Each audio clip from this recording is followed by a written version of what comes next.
Après son travail remarqué dans Vania, qui s'est dernièrement joué à la Comédie Française, Julie Deliquet récidive dans son travail d'exploration d'Anton Tchekhov en montant une pièce librement adaptée à partir d'Ivanov et des Trois Sœurs. La pièce s'appelle Mélancolie et c'est notre gros plan de la semaine.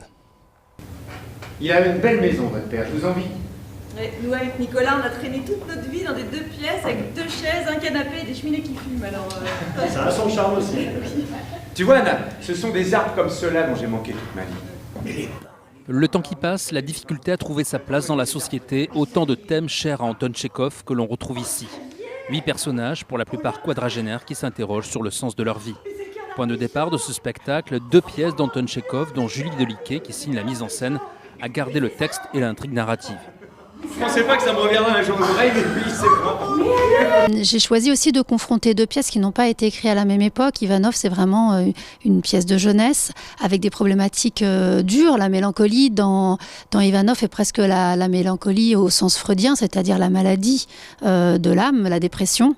Et puis il y a des mélancolies plus douces quand on avance dans son écriture avec une mélancolie plus nostalgique, qui est plus la difficulté de vivre, mais là où on peut se reconnaître tous. Et c'était cet aller-retour entre les deux et de savoir est-ce que l'homme est adapté à notre monde ou est-ce que c'est notre monde qui n'est plus adapté à l'homme, et cette difficulté-là avec des questions qui sont aussi très sociétales, notamment chez Ivanov.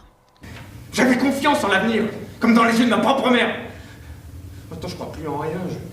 Mon cerveau, mes jambes ne m'obéissent plus. L'entreprise va à volo. J'attends plus rien. Je regrette rien. J'ai peur du lendemain.